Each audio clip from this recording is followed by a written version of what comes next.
here it is, everyone. The big news. This just got announced today, so I haven't actually read all the information because I wanted to do it live on stream. I don't want to double read something when I'm going to read it again now.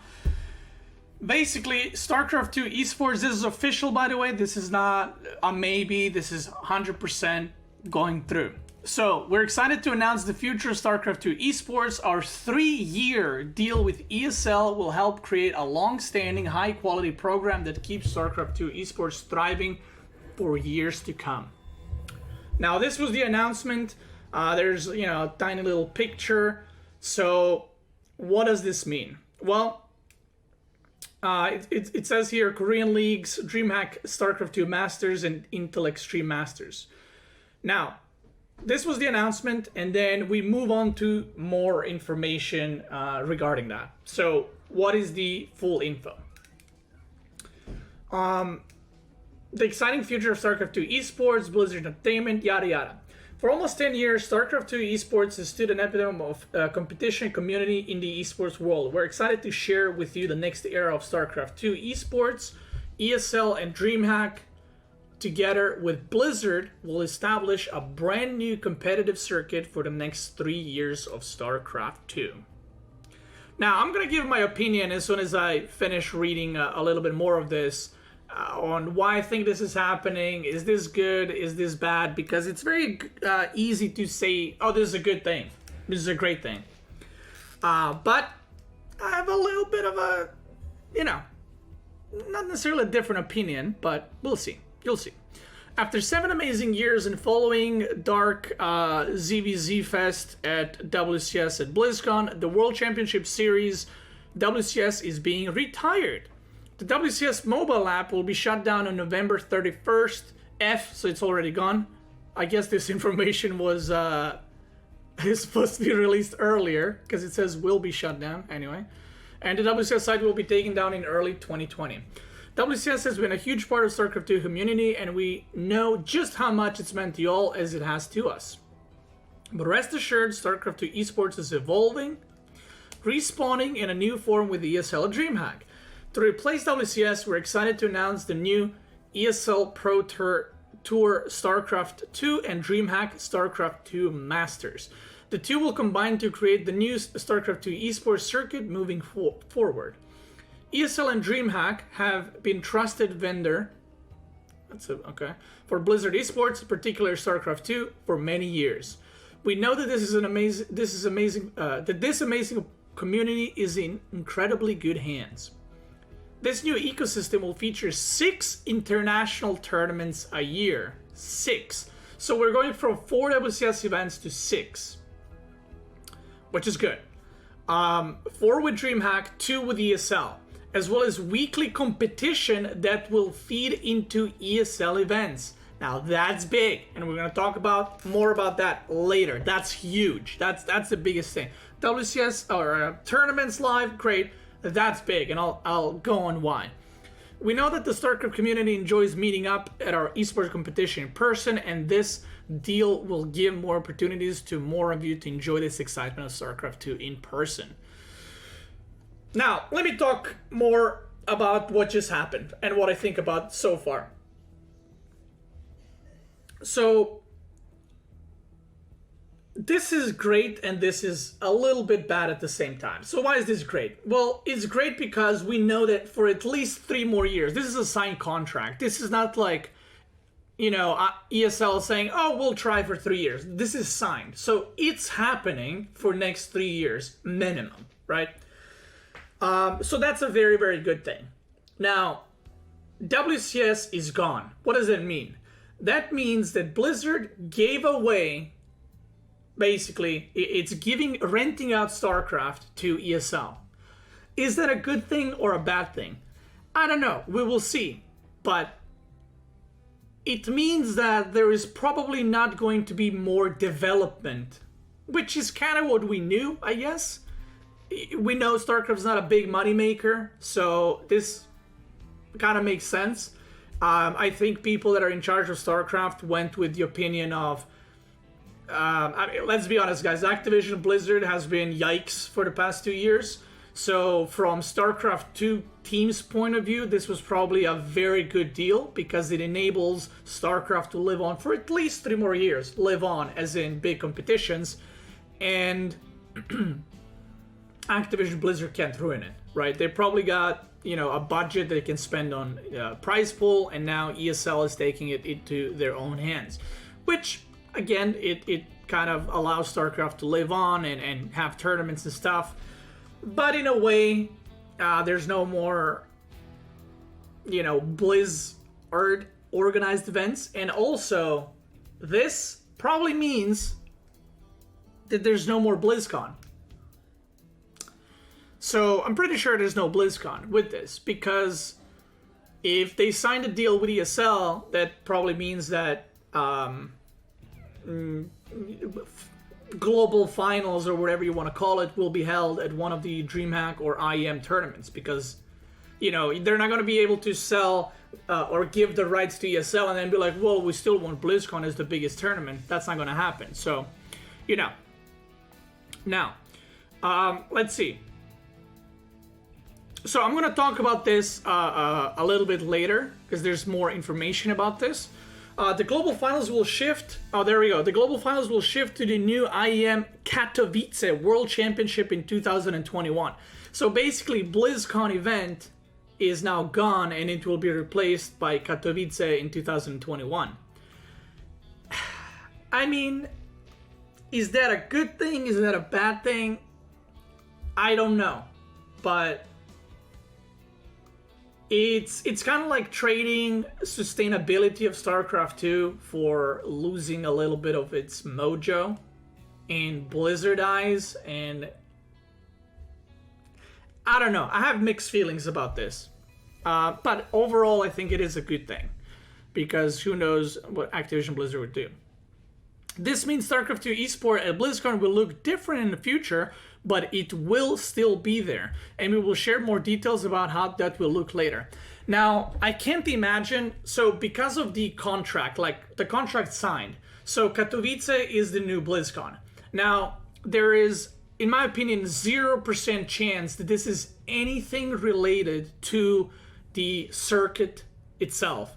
So it probably will not give any circuit points. It will not have anything with circuit, no circuit qualifiers. I am guessing that at BlizzCon we will be seeing maybe like preview of new patches, like show matches. I don't know. That's maybe like too much. We will probably be seeing show matches, just regular show matches, or maybe like team leagues, maybe like Nation Wars kind of thing, or maybe we will be seeing Korea versus the world kind of thing, but it will not be BlizzCon. So I think what makes most sense is GSL versus the world kind of thing, Korea versus foreigners. But I have no information about this, so, you know, they're going to be replacing regular BlizzCon with some of these things. I think I don't want to hype it up too much or hype myself too much. It will probably be show matches between players, but I have no idea. We're actively working to finalize our Korea plans for 2020 and beyond. We're committed to StarCraft II esports in Korea, and we'll have more details for the community shortly. So this probably means that GSL is continuing, and, you know, it's not being cut or anything like that. The StarCraft II competitive community is one of a kind. It is passionate, creative, and loyal. No, sorry, I mixed toxic with Brood War community. Never mind. And you have always been and will always remain important to Blizzard. We want to ensure that your home is secure for as long as possible, and relationship like this one with DreamHack and ESL is what we need to do to make that happen. Now, one interesting thing on my mind. Are you guys ready? Are you guys ready? Will Koreans be allowed to play on DreamHacks and IEMs? Because it's no longer WCS. So the rule book, if you guys know, Katowice has no rules for who can come to foreign or Katowice to play. So does this mean that Koreans will be able to fly to DreamHack once again? I don't know, man. Apollo answered that on Twitter. What did he say? Yes or no? Region lock stays in 2020, I think. Ooh, okay. Well, we'll see. I mean, Katowice will probably be both, right? Foreigners and Koreans. What is Blizzard's role in the new system? As DreamHack and ESL take over the operational management StarCraft II esports, we will serve as an overall support network for the new system. That means nothing. For instance, Blizzard will be providing the pricing for all 3 years of this new ecosystem, more than 1.2 US dollar million each year. Now, okay. Let me ban this guy. We have a child in our chat. There we go. Now, I think there's no mods. So Blizzard, like I said, because it's giving out money, it's probably not doing anything regarding production or anything like that. So they will basically, they sign the rights, they give the money for the prize pool, and I'm guessing ESL will be doing every single thing production-wise. Maybe they're going to take rules from WCS. I don't know what's happening with that. And what they will be doing is kind of just letting ESL and DreamHack do their own production, maybe even their own, tournament rules, like what kind of system goes into it. Like, is it bracket into playoffs? Is it groups into playoffs or whatever else? So that's something that might be changing. And these are things that I personally don't know how involved Blizzard will be. Now, to celebrate the 10-year anniversary of the release of StarCraft II, the 2020-2021 ESL DreamHack circuit will have a larger combined prize pool of more than 1.9 million USD. That's great. Back in October, we announced the return of StarCraft II Time Katowice with an initial prize pool of $250, and we're thrilled to share that we're increasing that prize pool to $400K. On top of our 2020-2021 commitment. Wait, does that mean it's going to be even more? What is that? Oh, they mean on top of the other stuff, I guess. Okay. So, I get, like, again, overall, this is good. I think for StarCraft II, it will keep going. I know that ESL in general has a lot of different ways of doing things. I don't know how far they will go regarding production. Are they going to do player interviews? There's just going to be weekend events. We still don't know that. Maybe there's an answer already somewhere, but I personally don't know. So we will see. But this does mean that Blizzard is kind of, letting go of StarCraft II in a way, in my opinion, but perhaps it's for the greater good. We've seen what happens with Heroes of the Storm. So maybe this is a really, really good thing. Maybe this was bound to happen with StarCraft, and this deal was signed to prevent that. We don't know that. Now, next thing. Now, this is the video that I'm not going to watch. It's 3 minutes. It's basically just an announcement. And there's also like a mini interview, I think, done here. So I'll quickly go through this as well. Yada, yada, yada, yada, yada. Okay, here are the dates. By the way, this is happening apparently to Warcraft 3 as well, which is, I'm guessing, Reforged. So the first season of ESL Pro Tour will feature these 7 events. IM Katowice 2020, which I'm guessing will just be a regular tournament because BlizzCon was done, so they can't do 2 BlizzCons in a row. So this is probably going to be a regular one, giving the points. Then we have DreamHack Masters Dallas, DreamHack Masters Valencia, DreamHack SC2 Masters Montreal, TBD on planet Earth, of course, in December 2020. Wait, have we ever had a December tournament? Like a major tournament? I don't remember.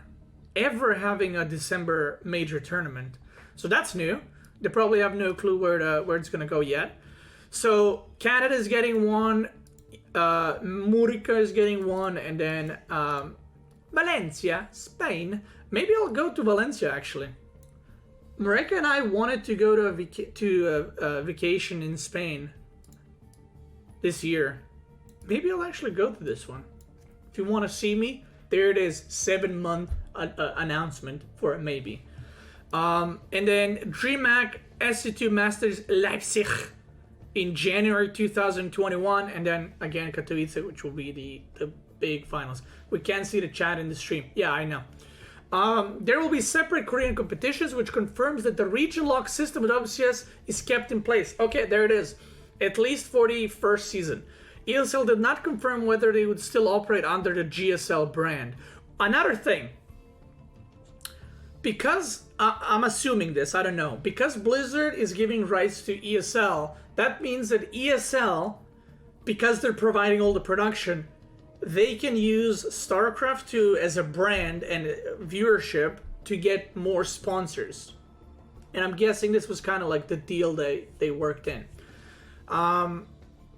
Because now Blizzard probably doesn't have any input on how that will be done.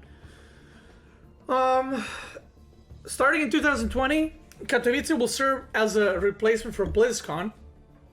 Okay, that's 21. And IM Katowice 2020 will also be included in the first season, but function as a regular Masters event. There we go. IM Katowice 2022, the crowning event of yada yada yada, will be a 36-player tournament. Okay. Poogers. So how does this work? Korea, 9 players from Korea. Okay. 3 champions. Oh, so there will be 3 GSLs. Wasn't there 2 GSLs for the past 2 years? And then top 6 in ranking. Wait, there was 3? Okay, never mind. So 3 champions and then top 6 in ranking, 9. We got 11 from ESL Pro Tour, which is the foreign scene. 4 Masters winners, 2 Masters, so 6 winners, because there's 6 tournaments a year. And then top 5 in ranking, 11. And then play-in stage. So play-in stage is, I think, basically next 8 in ranking after the 3 champions and after the top 6 ranking. The next 8 players in the points from both Korean and foreign scene go in like play-in stage, and you can advance. So this is 20 players, and then I'm not sure how big the bracket would be, but I guess they fly in and they play for a spot in the main bracket or the main tournament. I don't know. I'm guessing. Okay, so that's... Alright, that's cool. I guess that's the best of the best. But a funny thing that will maybe, perhaps happen, a lot of the Korean players, for those that don't know, are going to military this year, or already are gone. So the Korea, I think, player pool is not going to be as great as people think. So I actually think that Europe is going to have much stronger player lineup than Korea on average. Not the top players, but on average. I know a lot of the top Protoses went to the army. So, you know, let's say you take, Dark, Sue, Maru, whatever, as 3 champions. Okay, Sue, not Sue. Sue's going to be 2nd place. He's going to be 1st in ranking. But Dark, Maru, and whoever. And then next top 6 are like, let's say, still top players. The next 8 are going to fall off quite a bit in skill, I think. And I do think that EU players are going to be better. Maybe not these, but I don't know, we'll see. The biggest change from the WCS circuit is the newly introduced play-in stage. I should really read the text before I give opinion, because it's probably explained. Made up of the 8 highest ranked, not yet qualified players of each region at the end of the season. Asked about the thought process behind its introduction, Apollo told us that ESL had felt BlizzCon slots were sometimes decided too early, and the play-in stage was supposed to prevent scenarios in which only a single or no spot were still there to play for in tournaments later in the season. That's a great point. WCS events, usually the last event of the year for WCS in Korea, it's like everything is already decided, and then basically the last tournament matters for like 4 players, and nobody else cares what they do unless they like win the tournament. So there's no like, oh, like who's gonna qualify? And then you have, let's say, potato player and carrot player, and potato drops on round of 8. It's like, well, I guess he's not going to BlizzCon, and then carrot, he like lost to 12 pool in the group stage, and it's like, well, he's not going, and then there's no more hype who wins because nobody cares. So this is a great point, and it creates more hype. So this is good. Let's see. And the playing stage was supposed to prevent scenarios, yada, yada, yada, yada. Okay, if a Masters champion already qualified for IM Katowice 2021 wins a global Masters tournament, and a national spot will be added. Ooh, that's cool. So, when Cyril wins all 6 tournaments in the foreign scene, okay, so Rainer's going to win 1 probably. So when Cyril wins 5 tournaments, the spot will not go to second place, which is going to be Rainer. It's going to go to, the spot will be going to the play-in stage automatically, which is, I think, interesting. Huh. I kind of like that. I don't like when Cyril wins and then the second player qualifies for the tournament. I think this is much cooler because we're basically going to have Cyril and Rainer. So we will be adding 4 spots from ESL Pro Tour to this play-in stage, which is, I think, pretty nice. Okay. It kind of creates more hype, and there's going to be more to play for. Now, will Blizzard no longer... Oh, sorry. ESL have confirmed that third-party events like Home Story Cup races are welcome to join in tour, in which case there's the possibility for their tournaments to award Pro Tour points. Now, this is great. So I know Apollo is like in charge of this whole thing. I don't know if he's in charge for every single decision, but this is great. StarCraft is a game, let's be honest, it's not at peak of how it performs regarding viewership, and we need all tournaments to stop being piece of turds and go together and kind of join forces and talk it out and figure it out so everyone can get involved. So this is good. With Blizzard no longer, because not only this creates for better tournaments, but now if you're a player and you didn't want to go to Aces Raw because it's like, well, it's just money, well, now everyone's going to go because it still gives points. So, yeah. I mean, Home Story Cup can still opt out of giving points. I don't know. That's up to them, but we'll see. With Blizzard no longer in full control of the brand, Apollo confirmed that ESL and DreamHack would have greater creative freedom, citing IM Katowice as an example of how talented Pro Tour events might be given greater license to mess around and have fun. Fun? Oh, man. I really like this, but I also feel like this is a recipe for a disaster. And one really, really feels bad, man. I'm going to drop down the mood to -100. Is RIP in control, but Jeff would make these events 100 times better. If he was still with us, he would make all these events so much better. Because the best parts of the tournaments when I regularly watched before they became super serious was Jeff just trolling and having fun. And if people watched The Heart of the Swarm and Wings of Liberty, they remember that. And there's so many highlights of those kinds of videos, and it's feels bad, man. Feels bad. But I mean, that's good. I think StarCraft shouldn't be this serious esport. I actually dislike when these games turn into like super professional, like, oh my god, like, okay guys, let's see, 25% of the win rate on this map if player fired it on the left side and the right side. What does this mean for their team? Well, this obviously means they will be picking a strategy that's pushing more towards the late game and more towards kind of going just kind of having a mental battle against their... It's like, dude, they're playing a game, okay? They're doing what they're They're doing what they love. They're playing a game that's super hard, super competitive. Don't fucking overdo it, okay? No player thinks about, oh man, if we pick this, we're gonna have such mental fortitude going forward. They don't give a shit about that. No players give a shit about that no matter what game they play. They just play what they're most comfortable with, what they practice the most, and that's it. Jesus, don't make it too try hard, you know? I hate when tournaments do that. That is StarCraft 2, but in other games, CSGO and League of Legends do this so much, and it makes me fucking cringe to oblivion every time. Like, oh, they might pick champion because in 1993, I remember they played this champion on the bottom lane, and then in 1998, they actually made this item first. So does that mean that in 2020, they're gonna be doing this? It's like, oh god, just shut the fuck up, talk about the game, and stop talking bullshit, you know? Like, I'm sorry, I went on a rant, but I just hate when games do that. It's so cringe. Like, unless you're like 14-year-old, there's no way you're like, whoa, that's so smart by the commentator. I never thought about it that way. It's like, yeah, because nobody did. They're full of shit. Anyway, big changes from the WCS circuit also include a redistribution of prize money and tour points. Beast is so good at acting, he can be instant celebrity. That's true. Let's move on. Do you want me to keep talking about it? Dude, I would be such a good CSGO caster and League of Legends caster. Oof, everyone would be like, wow, Beasty's so smart.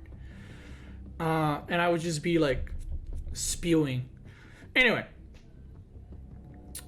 Include redistribution of prize money and tour points, a relocation of major qualifier spots in favor of the European region. Boom. The integration of online weekly tournaments into the system, so Europe gets more spots. Which I think, if you're anyone in this world, thinks that this is absolutely normal thing to do, because other than a couple of players in NA, listen, I'm gonna go super controversial here. I'm gonna say what everyone's been thinking for the past 120 years in StarCraft II. European players have better players than the average, okay? And top players as well. So Europe deserves more spots because there's better players. Thank you. Thank you, Apollo. There you go, I said it. Yeah, I said it. Top 4 players on NA are equal as top 20 on Europe. Skill-wise. So, yeah. This is great. I said it.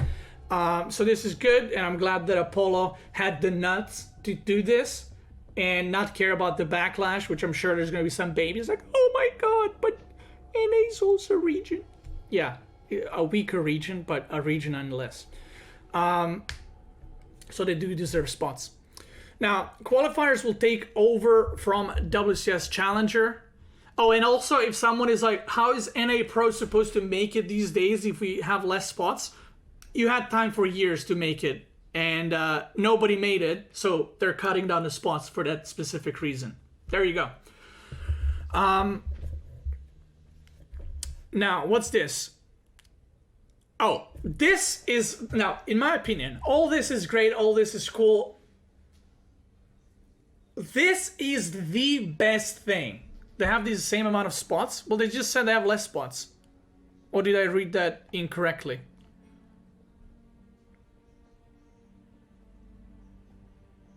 Major qualifier spots in favor for the European region.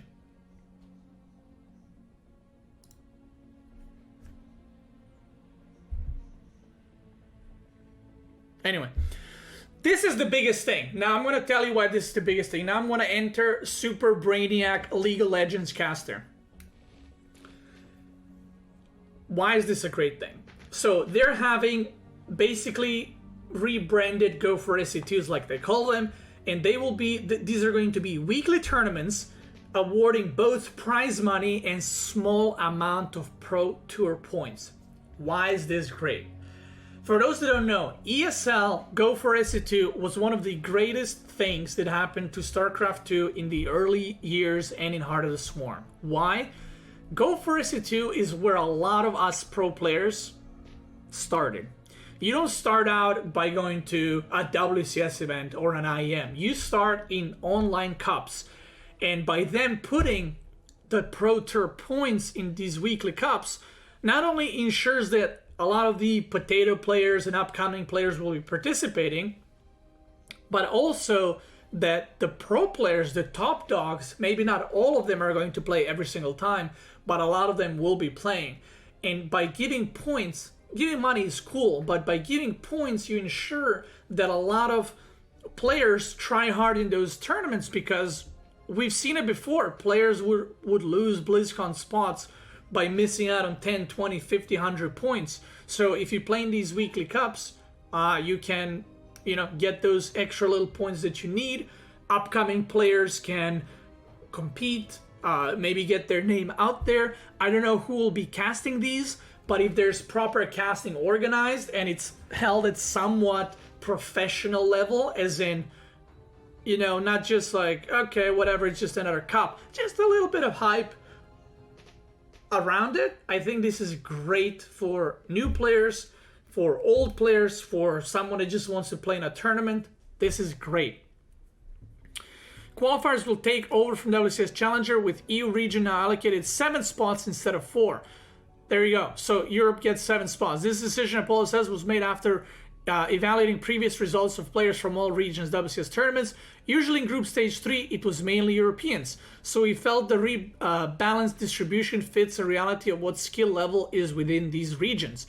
North America 4 spots and Latin America 2 spots will retain their spots, but Oceania, China will get 1, and Taiwan, Hong Kong, Macau, and Japan 1 each have 1 spot reallocated to EU. I don't know. Again, I don't know who can complain about this. Does anyone think that Taiwan, Hong Kong, Macau, and Japan deserve 2 WCS points or WCS spots? Or China that deserve 2 spots? Again, based on skill, not the size of the region, not the size of the country, skill-wise. I don't think anyone can argue that in their right mind. So, great. China might develop more better players. Well, see, that's the thing. If they do, I'm sure in future, Apollo, being a reasonable person, will be open to, extending that and reopening that. You know what I just noticed? Blizzard, or ESL, I guess, said China won, and then Taiwan, Hong Kong, they count them separate. I know that China does not like that, so possible drama, but we'll see. Anyway, all spots are fully funded, including travel and accommodation. Great. On redistribution of prize money, Apollo commented, "We thought it was super top heavy with points and prize money distribution." True. Unless, I've always said this, unless you're top 4, top 8 player in StarCraft II, you make no money. Okay? I know you guys think StarCraft II cashing in on billions of dollars. They're not. Okay? Unless you're top 4 or top 8 player, you're surviving. You're not making shit. So, yeah. Especially because there's no teams in StarCraft II. And even if they are, they don't pay their players. So someone like Cyril would go through Challenger, get the most amount of money from it, win a fully funded trip to an event, additional money from already seeding highly in the tournament, and it was just the rich get richer. True. Very true. What we decided to look is rebalance the entire system according to the distribution we have for Katowice. If you look at Katowice, the price is very deep. In 2009, okay. Cyril was first in 2019 with 1.6k. This is for online qualifier cups, tournaments, whatever, challengers. In the new system, this is $1,000, and the rest is pushed all the way down. In the main event in 2019 WCS Fall, the top 32 players were getting paid. In our new system, top 64 get paid. Now listen to this. I want to throw down a theory at you, okay? Top 32 get $1,000, but top 64 still gets you $200. Now listen to this, guys. I have an announcement. I, Cutie Patootie, Beastyqt, hereby announce I am back to pro gaming. Now, hold on. You're like, whoa, are you gonna go up to top 4? Are you gonna practice? Whoa. No. Listen. Apparently you're a pro player if you make money from tournaments. So I'm gonna go for that top 64 and I'm gonna cash out those $200 6 times a year. What up, baby? 1.2k dollars? Hey, and I can even do it while playing random. Imagine the memes. Imagine me knocking out some good players with random. Oh my god. This is content, boys. This is content. This is what I needed. There it is. Woo! Pro player. So guys, stop asking if I am coming back to pro gaming. There it is. I'm coming to pro gaming. I'm gonna get in top 64, get those $200 and bail. Okay? I get top 64. I say, guys, I gotta go. I'm gonna go play Age of Empires. I forfeit. I'm like, give me my $200. Thank you very much. I'll see you in a couple of months for the next not WCS, circuit tournament. I don't know what's it called. There it is. Amazing announcement. So everyone that's saying, Beast, you're gonna come back to pro gaming. There you go. A huge announcement. Huge announcement. Okay, on Region Lock. The Region Lock may also be subject to an overhaul in the future. Asked about the future plans for Region Lock. We think that StarCraft II is definitely in a position where a conversation about Region Lock should be held. True. Our agreement and partnership with Blizzard was only completed recently, so it would have been a lot to ask for us to readjust and make more drastic changes to the existing systems. That means for the first season we'll say the same, but we're going to have an honest discussion about it. That's true. That's also very good. Apollo is a very reasonable person, it seems, and that's also very good. Next, as for a personal opinion on region lock debate, Apollo added, it feels to me, when looking at the amount of fresh blood and players coming into the system, there doesn't seem to be a swarm of new players coming in Korea. But we would hope StarCraft II keeps running well in Korea, and at this point it might be starting to get suffocated. I don't think the same fears of Koreans playing tournaments and winning everything are still as relevant, so it's something I would want to have a real look into. That's also very true. Very nice. Very nice. Now, there's also a thread here with a lot of comments. Also, Apollo lied to me. I asked the question and I never got the response, so thank you, Apollo. Shout out. He said we could tweet at him or post here. I tweeted. I got no response. Pepe hands. And my question was,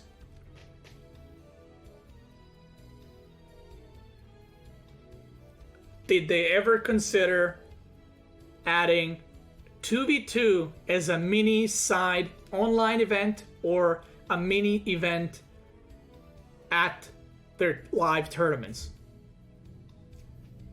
I got no response. I think, listen, I know a lot of you, well, some of you, don't like 2v2s. I think adding 2v2s would spice up the event, and I think it would be a great thing to try. Why not try it? If there was a tournament at a live event for $500, I would go. Why? Because I think it would be fun to play and maybe even watch.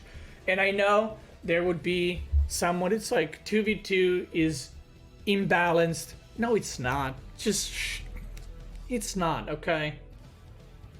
I won every single tournament that happened in 2v2 for the past 3 years. There was big one, and I suck at the game, okay? So it's clearly, I'm good at the game, so it's clearly balanced.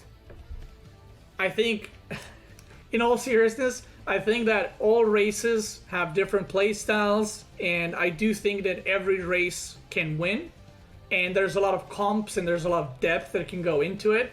people working to imagine this, people working together, maybe having like a Discord voice up on stream, like, okay, I'm dropping here, okay, cover me, I'm moving my Zerglings on this side, I'm clicking Neural, I'm spamming Fungal, I'm A-moving my Broodlords and Corruptors, I'm so good, I'm stacking Queen Injects and pumping out 40 drones at the same time, and now I'm A-moving Zerglings everywhere. I mean, it'd be great, I think, for the game, being able to hear players' communications, and again, they don't need to invest a lot into it, but I think it'd be a fun little side project, and you never know.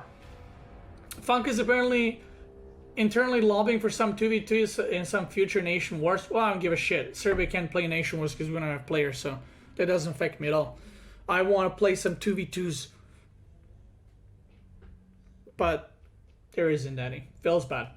Anyway, I might go through these on my stream, but regarding the YouTube part, thank you guys for watching. I would love to hear your opinion. Again, overall, I think this is good for StarCraft II. And I hope that Apollo does a great job regarding organizing the events, sorting out the rules, having fun little maybe interviews, maybe like mini games, I don't know. But very nice. StarCraft II is alive. And don't let anyone tell you otherwise. If someone tells you StarCraft II is a dead game, smack them on the head and send them this link. Not to the article, but to my video, so we can get that extra view. Help StarCraft II content creator stay alive. Okay? And give the video a like and give me a comment, or I will be canceling StarCraft II esports, and there will be no more StarCraft II in the future. Thank you for watching. For you guys on Twitch, let's keep going.